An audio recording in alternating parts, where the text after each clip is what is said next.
Hi, this is Stacy Atwood, CIT 381. My research project is on COVID-19, the coronavirus.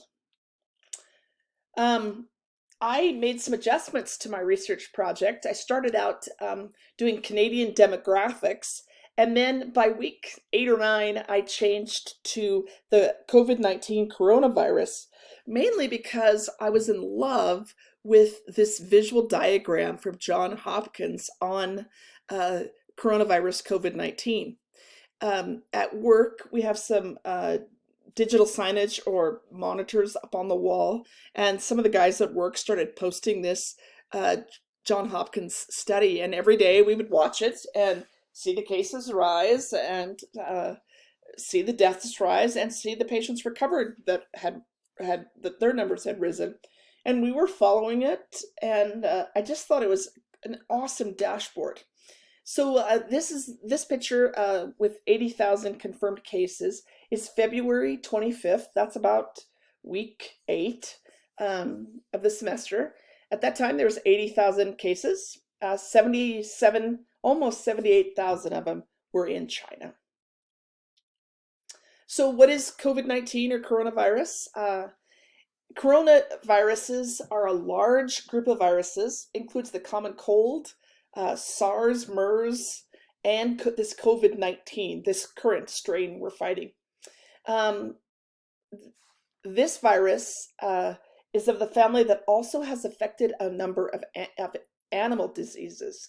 And on December 31st, the WHO, which is the Worldwide Health Organization in China, uh, informed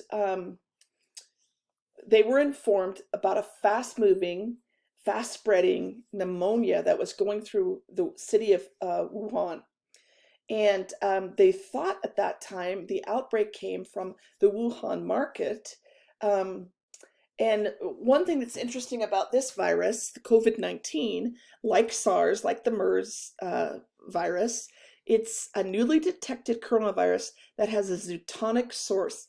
In other words, it started with animals and now it's moving from human to human. And none of us have ever had COVID-19, so there's no immunity to it. So we're all very at risk. So Wuhan, China, it was believed to start the coronavirus at the market. This is considered to be a wet market. So in other words, there's live animals and dead animals. So you have a bunch of live animals that if you want them, they will cut them and dissect them or gut them and then sell them to you. And so there's the floor is dirty with lots of fish, guts, or whatever animals they've just carcasses up. And this has made this virus easy to spread from animals to humans. And it's believed that the coronavirus has jumped from a bat to a snake in the wild, and then from a snake somewhere in the wet market to humans. This is Dr. Li. He was a doctor in China who started seeing patients who had this sort of fast-spreading pneumonia. Dr. Li is an ophthalmologist at the Wuhan hospital, and he sent a WhatsApp message to his friends in December, on December 30th, about this fast-spreading pneumonia he'd seen. And he just sort of, as one colleague to another, warning his doctor friends. 3 days later, the police of Wuhan had him arrested and forced him to sign a confession, and that his statements were considered to be false, and they were severely disturbing the social order of China. And so they prepared a confession, and he signed it. About a week later, he started showing symptoms. A couple days after that, he checked himself into a hotel.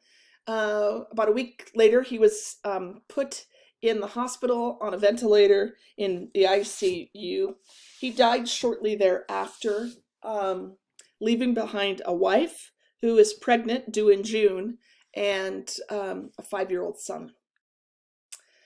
Along the whole way with COVID-19 and the coronavirus, I just have been fascinated by the bar graphs, the charts, the curves, the dashboard, and how um, data scientists are sharing this information with us.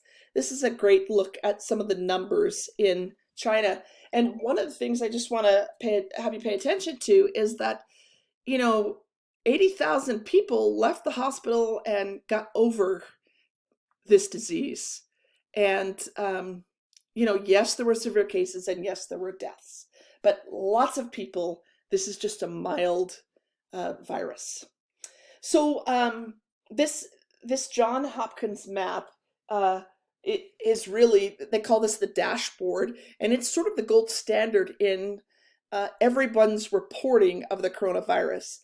This weekend, the totals were something like, almost 700,000 people who are confirmed with the virus, 32,000 deaths, 145,000 worldwide recovered. And I just think this is a spectacular, award-winning display of data science here and how this dashboard works. The coronavirus is also impacting all of our daily lives, everything, our healthcare system, our education system, airline travel, regular travel, train travel, the entire economy, the stock market, governments, the workforce, and certainly the church, with shutting down every temple, with the changes to General Conference, with getting foreign missionaries home and, getting airplanes to move all of the missionaries home. This is a spectacular diagram on how COVID is affecting the whole entire world. The stock market's been severely hit by COVID-19. These are some great graphs on what this virus has done to the economy and the stock market. Everything from Amazon to even, Walmart, Johnson and Johnson. Look at the banks, the interest rates, Visa. Everyone has been hit by this virus. Apple's been hit. All the production is stopped on vehicles. And I think it's fascinating to see how the church has been impacted by COVID. On February 4th, the church started sending out aid, masks, gowns, sanitation stuff. They shut the distribution center. Education system was shut down. Historic sites, the church workforce has been affected. General Conference changes. Missionary work is constantly changing. This is a picture of flights. I think this one's coming home from Kenya. And what I've learned based on my family who are out serving missions is that the church has hired Delta aircraft and they've flown them to different countries to pick up our missionaries and bring them home. Roots Tech has been changed. No church gatherings. Temple Square shut down. Temple worship. Every temple in the world shut down. Changes to Temple Square and self-reliance activities.